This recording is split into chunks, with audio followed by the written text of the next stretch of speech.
दैमारिजों लोगोसे मिरु एबसुनि गासैबो बिबानगिरि लोगोफोर दुलाराय बर' फरायसा आफादनि गुबुन गुबुन जिल्लानि बाहागो लाफैनो हानाय आफादगिरि गाहाय आफादगिरि आरो जिल्लानि दैदेनगिरि लोगोफोर गलाघाट जिल्लानि गासैबो दखलानि बिबानगिरि मावथि लोगोफोर बाहागो लानो हानाय हारिमु हान्जानि सोद्रोमा नोंथांमोन आरो बानजाय आफादजों लोगोसे गुबुन गुबुन आयदानि फंबाय बिनानावमोन बे समाव आङो बयनोबो दुलाराय बर' फरायसा आफादनि 52थि बे गायसननाय साननि जोंनि जि उरियामघाट धनस्री साब डिभिजनाव जोङो बे रंजालि नोगोराव जि फालिनो लादों बे फालिनाय हाबाफारिनि गेजेरजों जोंनि दुलाराय बर' माहारिनि साफ्रोमबो बर' फिसाफोरनिसिम आङो गोरबोनि गाहाम हामलायनाय बावहरदों आरो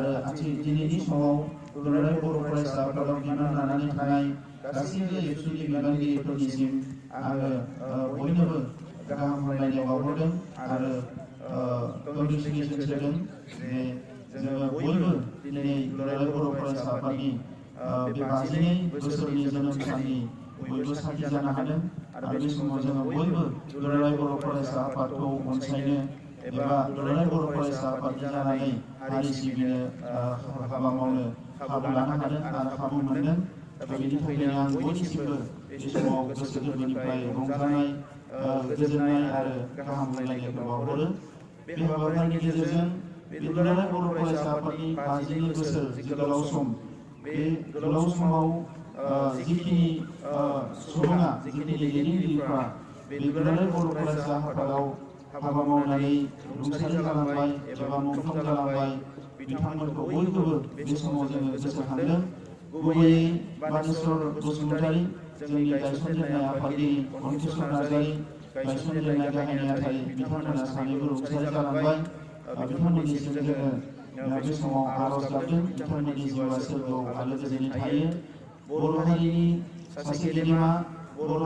माहारिनि बिफा बड'फा उपेन्द्र ब्रह्म बिथाङाबो दुलाराय बर' फरायसा आफादनि आफादगिरिनि बिबानखौ रुजुनदोंमोन आरो आफादगिरिनि बिबानखौ रुजुनानै बर' हारिखौ बुहुमाव गेरेमसा माहारि महरै गायसननो गासैबो सोबख'नाय नासयनाय गादबनाय थगायजानायनिफ्राय उदां खालामनो आलादा रायजो बिनानै सोमावसारनायखौ बिथाङा जुरिदोंमोन। बिथाङा जोंनि गेजेराव गैलिया। दा बिथांनि जि सोरगोआरि जिउ बे गेदेमा जिउनिसिम जोङो बे समाव खुलुमनाय बावहरदों। बिथाङा सोरगोआव अरायसम आलो गोजोनै थानो जायगा मोनथों आरो बिथांनि आद्रा थालांनाय जि सिमां जि हाबाफारिफोर बेखौ मावफुंनानै बुहुमाव बर'खौ बयजोंबो अनसायजानाय बयजोंबो मानिजानाय बयजोंबो मोजां मोनजानाय मोनसे हारि मोनसे गेदेमा हारि महरै गायसननो गेरेमसा हारि महरै गायसननो बिथाङा जोंनो अराय थुलुंगा हरबाय थायो। आलादा रायजो बड'लेण्ड सोरजिनायाव बिथाङा जोंखौ अरायसम थुलुंगा हरबाय थायो। गासैबो जि थासारि जुजिनां थासारि बायदिसिना थासारिजों जुजिनानै सुथुरफोरजों जुजिनानै बर' हारिखौ उदां खालामनायाव जोंखौ अरायसम बिथाङा थुलुंगा हरबाय थागोन। जोंनि गोदान जोलैखौ आं बिथांनिसिम आर'ज गाबहरो।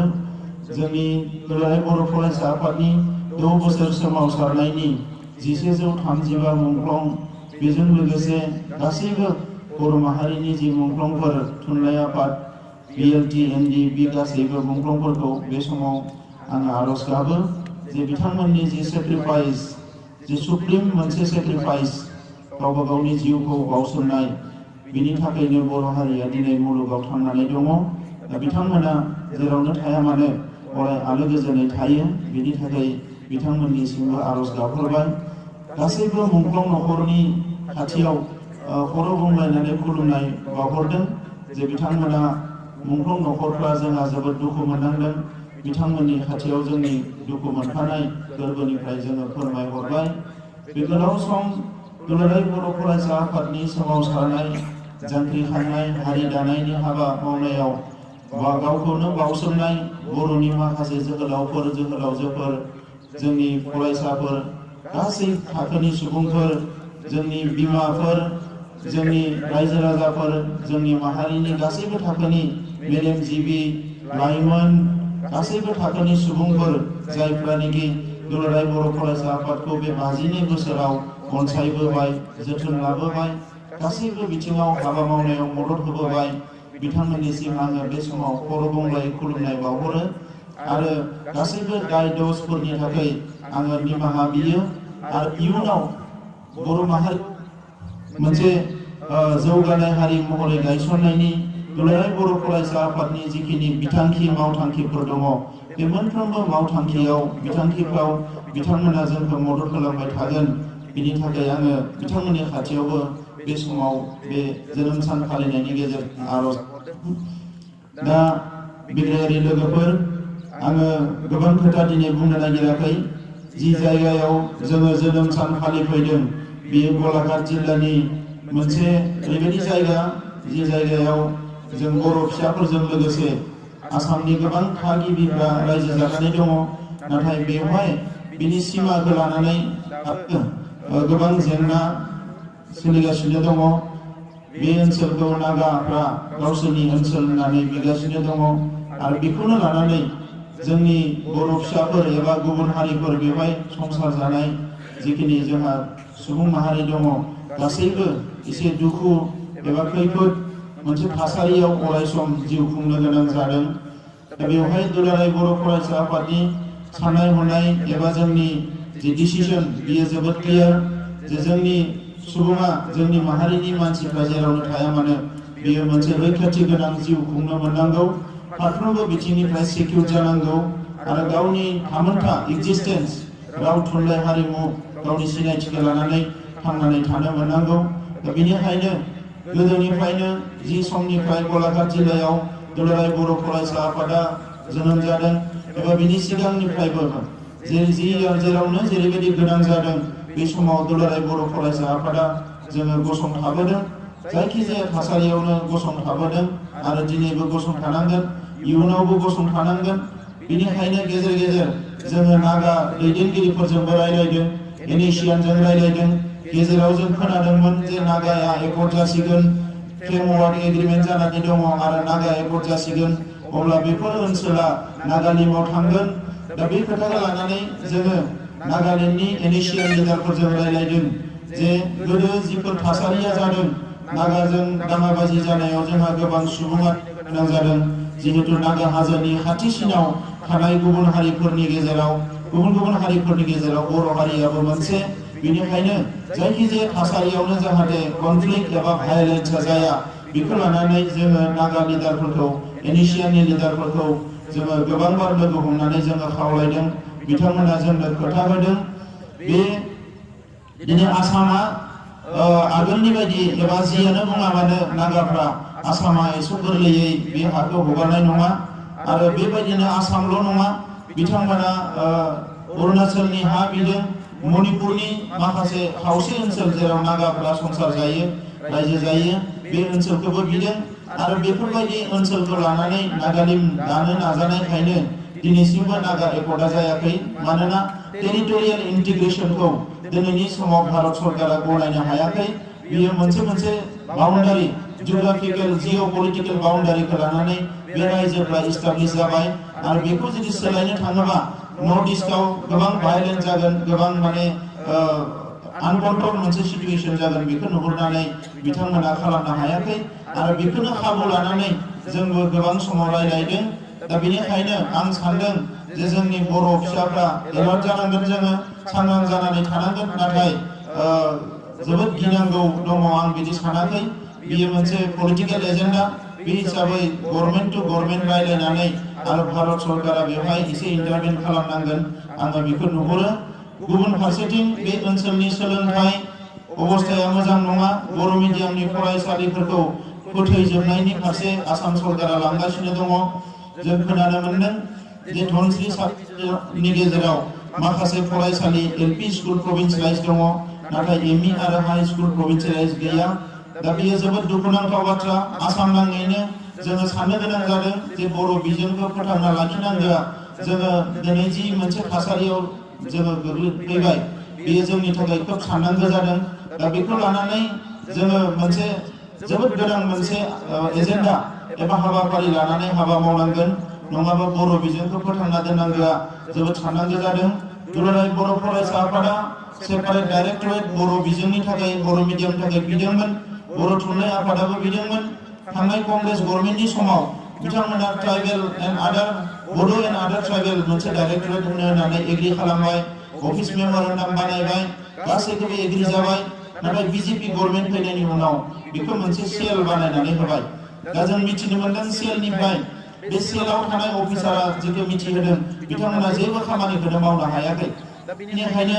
दुलाराय बर' फरायसा आफादा जोंनि जि डाइरेक्टरेटनि जि दाबि बे दाबिखौ जोङो गोख्रोङै दैखांफिननानै जोङो सोमावसारनांगोन। आरो आङो दिनै बे जोनोम सान फालिनायनि गेजेरजों थुनलाइ आफादखौबो खावलायो जे बिथांमोनाबो बे बिथिङाव सानफिनो, बे आयदाखौ लानानै सानफिनो। मानोना सेपारेट डाइरेक्टरेट नङाबा मोनसे सेला जोंनि बे बर' बिजोंखौ फोथांना दोननायनि थाखाय खामानि मावहोनो हानाय नङा। आरो दुखुनांथाव खोथा देग्लाय खोनानो मोनदों बे सेलनो देग्लाय बोसोरनि बाजेटआव मात्र 15 लाख थाखा हमदों होननानै खोनानो मोनदों। दा बेफोरो जोबोद दुखुनांथाव बाथ्रा। दा बेनिखायनो सोलोंथाइखौ फोथांना लाखिनायनि थाखाय जों खामानि मावनांगोन। गुबुन गुबुन जेंनाजों लोगोसे देग्लाय मोनसे गिलुबालु मोनसे जेंना फैदों। बेनो जाबाय मोनद' जौगानाय हारिखौ एसटि खालामनो थाखाय रायजो सभायाव बिल दैखांनाय। बेराफारसेथिं दुखुनांथाव बाथ्राया बेबो जाहैबाय 2003 मायथाइयाव बिटिसि एकर्डनि जि मोनसे एकर्ड जादोंमोन बेवहाय कार्बि आंलं आरो दिमा हासावनि बर' फिसाफोरखौ हाजोआरि ट्राइबेल गनायथि होनाया दिनैसिमबो बाहायजायाखै। दा बेखौ लानानै जों गोबां समाव लामा नायदोंमोन। जोंनि बिटिसि सरकार आरो आसाम सरकार लोगो नांनानै मोनसे एलायन्स गभर्नमेन्ट सोलिदों। कंग्रेसनि समावबो जोङो 15 बोसोर लामा नायबाय। दा बीजेपीनि समावबो बिथांमोनखौनो जोङो लामा नायदोंमोन। जिहेतु एमपि दङ, बिथांमोना एमएलएफोर दङ आरो राजखान्थियाव गोरोबलायनानै खामानि मावदों। ओंखायनो जि जिनिसा बिटिसि एकर्डनि क्लज नाम्बार 8 आव दंखायो बियो गोरलैयैनो इमप्लिमेन्ट जागोन। पलिटिकेल लबिनि गेजेरजोंनो जागोन एबा आन्डारस्टेन्डिंनि गेजेरजोंनो जागोन जों बेखौ सानदोंमोन। नाथाय ओरैबायदि दुखुनांथाव जाबाय नैबे जि देग्लाय बाजेट सेसन जालांबाय, इन्टारिम बाजेटनि जि सेसन जानानै बावैसो 13 तारिखआव जोब्बाय। दा बेवहाय गोदान माखासे एसटिसफ्रासो एसटि नङै सुबुंफ्रासो एसटि हिसाबै गनायथि मोनबाय। अरुणाचलाव 2 हारि आरो तामिलनाडुआवबो 2-3 हारिया हाबनो हाबाय। नाथाय जोंनि अलरेडि माखासे जि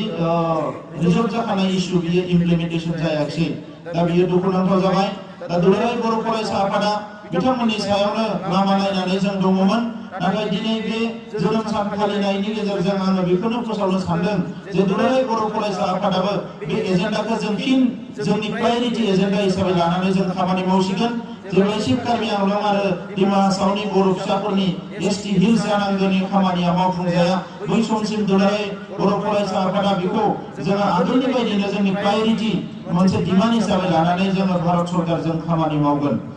गुबुन फारसेजों मानगोनां बिग्रायारि लोगोफोर आं बेखौनो बुंनो सानदों जे प्रप'ज बड'लेण्ड जोङो बड'लेण्डखौ दाबि खालामनानै बयबो सोमावसारदों। बड'लेण्डआव थानाय बर' फिसाफोराल' सोमावसारदों बिदि नङा। धेमाजि, लखिमपुर, गलाघाट, कार्बि आंलंनिफ्राय लानानै गासैबो बिटिसिनि बाहेरनि जिल्ला गासैबो बर'फ्रानो सोमावसारनायाव बाहागो लाबोदों। दा बेनिखायनो जे बड'लेण्डआव जे माखासे जिल्लाफ्रा हाबनाय नङा,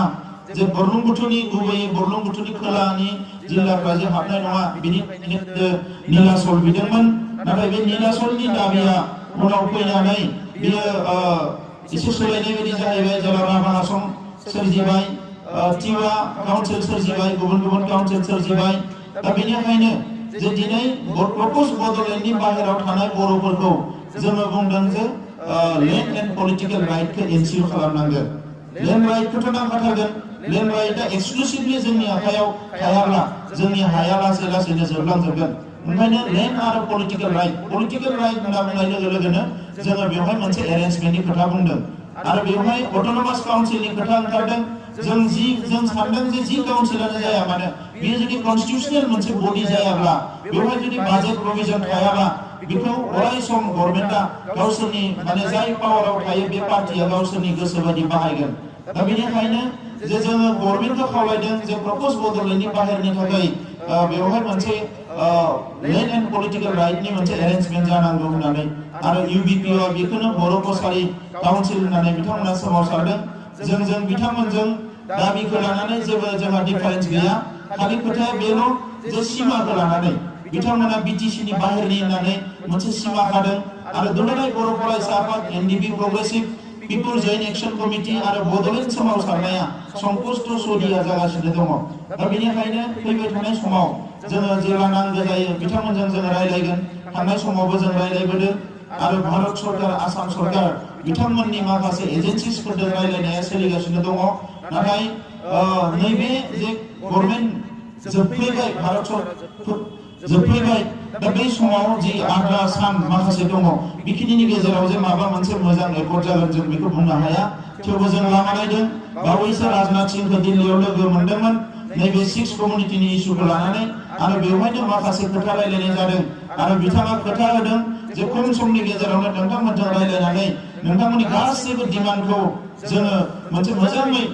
मा खालामनो हायो बिनि सायाव मोनसे जों मोजां खोथा होगोन, जों रायलायगोन, मोजाङै सरसा खालामगोन बे खोथाखौ बुंदों। दा बेनिखायनो सावरायनायाबो जिहेतु बड'लेण्ड जेंना सुस्रांनायनि मोनसे लामा जोङो बेखौ लामा नायनांगोन। नाथाय गुबै लामाया जाबाय सोमावसारनाय। दा बेनिखायनो थांनाय बोसोराव 2017-18 जोङो आन्थोर जौवाजासे सोमावसारदों। बेबायदिनो जोङो 2019 आवबो इलेक्सन फैदोंब्लाबो जोंनि हाबाफारिया सोलिबाय थागोन। जेब्लासिम बड' एकर्डा जाया जोंनि हाबाफारिया सोलिबाय थागोन। नङाबा जोङो नुनो मोनदों जे थांनाय 30 तारिखआव रन्जन दैमारि बिथांखौ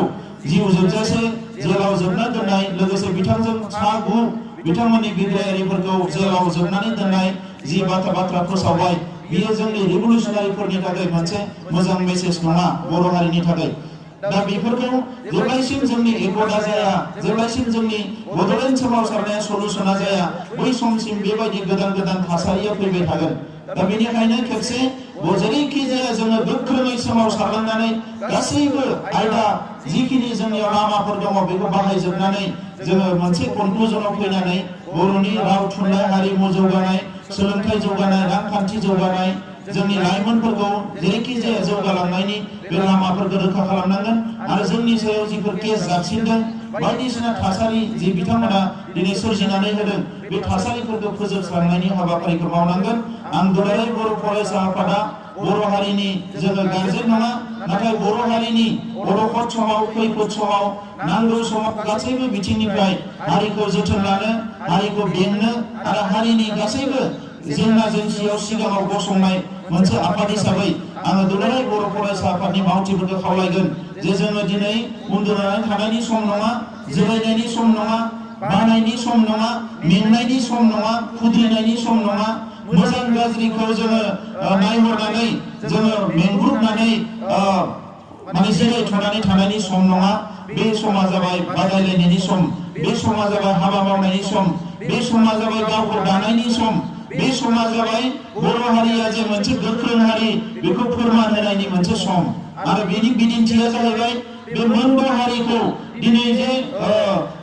ST जानायनिफ्राय होबथादों बेवहाय आसामनि ट्राइबेलफोरनि गेजेराव मैखोम रल लादों बर'फ्रासो। आरो जोंनि लोगोआव MP गैयाबाबो MLA गैयाबाबो दिनै बिग्रायारिफ्रा गणतान्त्रिक शक्तिखौ दिन्थिनानै जोङो दिनै बे हाबाफारिफोरखौ मावफुंनो हादों। बेनिखायनो आङो गासैबो जोंनि बिग्रायारिफोरखौ खावलायगोन जे बर' हारिनि सिनस्रि हिसाबै दुलाराय बर' फरायसा आफादा बर' हारिखौ बेंग्रा मोनसे प्रहरी मोनसे फायखि हान्जा हिसाबै जों अराय सम गोख्रों जानानै थानांगोन। आङो जोबोद मोजां मोनदों जोंनि मावथि बिबानगिरिफ्रा मोनफ्रोमबो जिल्लायाव जौ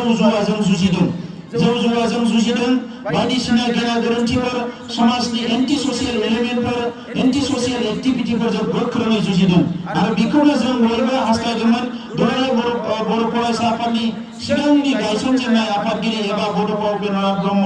बिथांमोनाबो हयथ' बेखौनो लुबैदोंमोन। दा बेनिखायनो आङो नोंथांमोनखौ साबायखर बावो। जौ जुवा खोमसि फोथायनाय बे गासैखौबो जोङो जाहाथे बर' हारिनिफ्राय अराय समनि थाखाय बिदाय होनो हायो बिनि थाखाय सानफ्रोमबो खामानि मावनो थाखाय आं नोंथांमोनखौ खावलायो। आरो बेजों लोगोसे मरेलिटि मरेल फ्रेमखौ जोङो गोख्रों खालामनांगोन जोंनि बर' लाइमोनफोरनि गेजेराव। दिनै फेसबुक टुइटार बायदिसिना डिबेट जायो, सोरबा जेनो सोरबा देरहायो, बेवहाय जोङो नोजोर होनांगोन जाहाथे जों आनकनस्टिटिउसनेल खोथाफोरखौ बुंनानै जोंनि मान इज्जतफोरखौ जोङो जाहाथे सेस खालामा। सोरबाया गोरोन्थिखौ मावथों नाथाय जों गोरोन्थि मावनो नाङा। थांनाय 30-40 बोसोरनि रिभलिउसना जोंखौ बेखौनो फोरोंदों दिनै बयबो दुलाराय बर' फरायसा आफादखौ नोजोर होयो आसामावल' नङा नर्थ इस्ट इन्डियायाव बिथांमोना नेस'आव जोंखौ जायगा होआखैमोन बिथाङा आसामनि फरायसा आफादाबो बेयाव थांनानै नेस'आव खामानि मावदोंमोन नाथाय दिनै जि अलखद सम फैबाय सिटिजेनशिप एमेन्डमेन्ट बिल बायदिसिनाफोरखौ लाना बिथांमोना हांख्रायनानै दिनै दुलाराय बर' फरायसा आफादखौ जायगा होनो गोनां जादों दा बे दुलाराय बर' फरायसा आफादनि गोख्रोङै हाबा मावनायनि थाखाय गावनि सायाव फोथायनाय लानायनि थाखाय आरो गासैबो गेना गोरोन्थि एबा चेलेन्जेसफोरखौ नेवसिनानै आवगायलांनायनि थाखाय दिनै दुलाराय नर्थ इस्टआवनो दुलाराय बर' फरायसा आफादखौ नेस' बायदि मोनसे जे ग्रुप बे ग्रुपनि दैदेनगिरिफ्रा बरायनो गोनां जादों दा बेनिखायनो मावथि लोगोफोर जों गावनि सायाव फोथायनाय लानांगोन हारिनि सायाव फोथायनाय लानांगोन आरो गावनि जि केपासिटि गोसो गोरबो बिनि सायाव जों फोथायनाय लानांगोन आरो मरेल फ्लेमनि खोथाखौ आं बिनिखायनो बुंदों जे आं बर' फिसा आं दुलाराय बर' फरायसा आफादनि मावथि आं गेना गोरोन्थि एबा गोरोन्थि खामानि मावा गोरोन्थि लामाजों थाङा आं नंखाय बाथ्रा बुङा आङो जौ लोंनानै बायदिसिना गाज्रि खामानि मावनानै आङो गावजों लोगोसे गावनि न'खर आरो हारिखौ मालाबाबो अलखदाव खोख्लैया बे समायखिराखौ जाहाथे बयबो दिनै लायो आं बेखौनो खावलायबाय आरो बे दिनै बे गलाघाट जिल्लानि नागा बरदाराव थानाय बर' फिसाफोरनि जि अलखदनि खोथा बायदिसिना दुखु जारला जेंनानि खोथा बेखौ गलाघाट जिल्ला एबसुनिफ्राय जोङो सम सम मिथिबाय थायो दा जोंहा CWC दङ बेवहाय जों गोबां खोथा रायज्लायबावगोन दिनै जोनोम सान फालिनायनि गेजेरजों बेखिनि खोथाखौनो बुंबाय दुलाराय बर' फरायसा आफादखौ अरायसम फोथांनानै लाखिनांगोन बे जोंनि साफ्रोमबो दुलाराय बर' फरायसा आफादनि मावथिफोरनि बिबान लोगोसे बर' माहारिनिनो बिबान जायखिजाया अलखद समाव हारिनि थाखाय गसंनो हारिनि थाखाय हाबा मावनो जोंनो मोनसे आफाद नांगोन जि आफादानिकि खुनु मोनसे शक्तिजों गंगाया जासे बे गावनिनो जाथों मालायनियानो जाथों जोङो खामानि मावलांबाय थानो हायो बेबायदि मोनसे शक्ति गणतान्त्रिक शक्तिखौ जोङो फोथांनानै दोननांगोन बेनो जाबाय दुलाराय बर' फरायसा आफाद दुलाराय बर' फरायसा आफादा गावहा आइडियोल'जि दङ गावहा प्रिन्सिपल दङ गावहा एम एन्ड अबजेक्टिभ दङ आरो आथिखालाव जोङो गोदान गोदान मिशन जोङो लानानै खामानि मावदों थां माव जौगा बेखौ जों गल्डेन जुबलियाव जोङो फोसावदों जोङो बावैसो जोंनि जथुम्मा जालांबाय जों बेवहाय बुंदों जे जोङो बयबो गोजोन आरो मोनसे मा होनो पीसफुल एन्ड मोनसे रेसपन्सिभ बिबान गोनां मोनसे समाज दानाय जोङो बयबोखौ बर' हारिनि गेजेराव फोसावदों जों साफ्रोमबो गोजोनखौ जोङो मेनटेन खालामनांगोन पीस जानांगोन कुल जानांगोन जोंनि ब्रेना मानोना जों इमोशन जायोबा गरम जायोबा जोङो डिसिसन लानो हाया जायो ओंखायनो पीसफुल समाजा पीसफुल जानांगोन जों मावसारगोन जों जांख्रिखांगोन जोङो गासैबो खामानिखौ मावगोन नाथाय पीसफुली जोङो मावनांगोन गुबुन मोनसेया जाबाय रेसपन्सिभ इरेसपन्सिबल जानो नाङा जेब्ला न'खर गंसेनि सुबुंफ्रा इरेसपन्स जायो न'खरा धंस जायो समाज मोनसेनि सुबुंफ्रा इरेसपन्सिबल जायो समाजानो धंस जायो बयबो बिबानखौ गावनो गाव रुजुनानै लानांगोन बिबान मालायनि होनायखौ नेबाय थाबा जानाय नङा दा बेनिखायनो आङो गासैखौबो खावलायदों जोङो बेफोर खोथाखौ गोसोआव लाखिनांगोन इलिगेल वेपन फ्रि ससाइटि दानायनि खोथा बुंदों जोङो आरो बेखौ दिनै बर' हारियाव जागायनानै मैया आङो जेब्ला काश्मीराव अवन्तिपुरायाव जेब्ला CRPF जवानफोरखौ टेररिस्टफ्रा बुथारो प्रेस रिलिज आङो हगारदों काजिरङायाव जिरायनानै माखासे माने मानसिफोरनो हरदों नेशनेल मिडियाफोरनो जे जोङो पिसनि थाखाय खामानि मावनो लुबैयो आरो जों बर' हारिनि गेजेराव इलिगेल वेपन आरो भायलेन्स फ्रि ससाइटि दानायनि खोथा बुंदोंमोन नाथाय दिनै नेसनाव इन्डियाखौनो इलिगेल वेपन आरो भायलेन्स फ्रि खालामनो गोनां जाबाय बिनिफ्राय फैगोन बे वर्ल्डखौनो मुलुगखौनो दिनै इलिगेल वेपन आरो भायलेन्स फ्रि खालामनांगोन नङाबा वर्ल्डआ मानसिफोरनि थाखाय थांना थानायनि थाखाय जग्य जानाय नङा बियो अजग्य जागोन दा बेफोर जोंनि मोजां मोजां मिशनफोरखौ सिगाङाव लांनांगोन मिशन क्वालिटी एडुकेशनखौ कमप्रमाइज खालामनाङा जियानो फैथों जियानो थांथों सोलोंथाइनि हाबा मावनायखौ जाहाथे दुलाराय बर' फरायसा आफादनि मावथिफ्रा सबसे प्राइम डिउटि होननानै लायो फुंनिफ्राय मोनासिम सानसेयाव जोंनि साफ्रोमबो बिबानगिरिया मोनसे नङा मोनसे सोलोंथाइनि थाखाय खामानि माव मोनसे खामानि माव बबेबा नोंनि खाथिनि LP स्कुलाव भिजिट खालाम ME स्कुलाव भिजिट खालाम हाई स्कुल कलेजाव भिजिट खालाम सासेबाबो फरायसाजों रायलाय बियो बोरै फरायनाया बोरै जादों जायाखै सासेबाबो गार्जेनजों रायलाय सासेबाबो फोरोंगिरिजों रायलाय बेखौ जाहाथे जोंनि साफ्रोमबो फरायसाफ्रा खालामो मानोना फैगौ 10 इयार्सनि गेजेराव जि चेलेन्ज फैगासिनो दङ साइन्स एन्ड टेक्न'लजि इक'नमि पलिटिक्सनि जि चेलेन्ज फैदों बेवहाय थांनानै थानांगौबा बेयाव गाबथानांगौबा बेयाव जौगानांगौबा एकमात्र अस्त्रआनो जाबाय टुलानो जाबाय जोंनि आइजेंआनो जाबाय आगजुआनो जाबाय सोलोंथाइ ओंखायनो जेरैखिजाया 10 बोसोरनि गेजेराव जोङो साफ्रोमबो बर' फिसाया जाहाथे क्वालिटी एडुकेशन लानो हायो लाइफ स्किलखौ जाहाथे सोलोंनो हायो